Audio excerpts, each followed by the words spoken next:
Welcome back. The weather is great, which means it is also a great time to get out in the garden. And here to talk about container planting and what to put in them is Andrew Valk. And now I remember the three ones. Okay, it's a filler, thriller, and a spiller. And we're talking spillers today. We're talking spillers today. The purpose of container gardening is a lot of people say in July, August, September, hey, my container just doesn't look as good. So that's the whole purpose of the segment, to see as summer progresses, how do you maximize your container.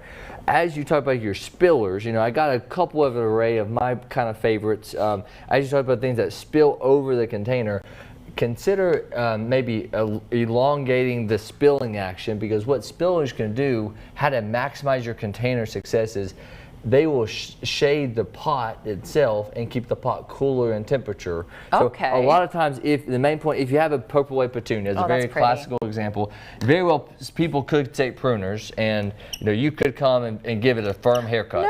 And you can say, hey, it's just too long and leggy. But don't. This hurts me right now. People say, I got a dead head, I want to just cut. And you can do that. It's not going to kill the plant at all. You can do that, and you can have a purple wave just to continue. And they'll grow back? And they'll go back. But you just ripped my heart out cutting those flowers off. So you can do that, and it's needed for plant's sake. But understand too, if you do that in your container, you are taking away from the shading of the pot, because you really want to maximize their trailing portion. If I think the most important piece of the container is the spillers, because what they do, they shade the pot themselves, cool the pot roots down, and that's what's going to maximize your other plants in the container, because you got the cooling sensation of the pot from your plant making passive shade. So I say that to say that's a good, very useful trick. You can, yes, you can prune things that do spill, and very needed so, but you can also extend if you don't want to do that.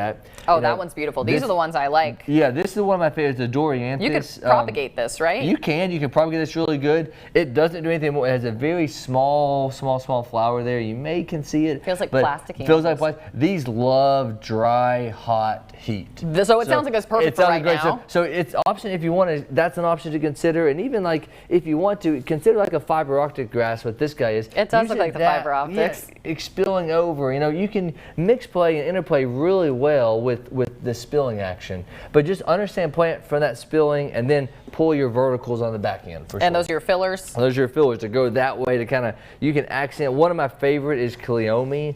I'm becoming more and more of it's kind of a whimsical appeal to it, and a very strong option to kind of accent and give some vertical flavor and a pop of color that again also loves dry, hot heat once we get to those dog days. So these are the plants that you definitely want to look into with the temperatures that we're going to have and temperatures we've been experiencing really. But if you can't remember everything we talked about today, you can always head to Evergreen of Johnson City and they'll answer your questions, all of them. We'll be right back after the break.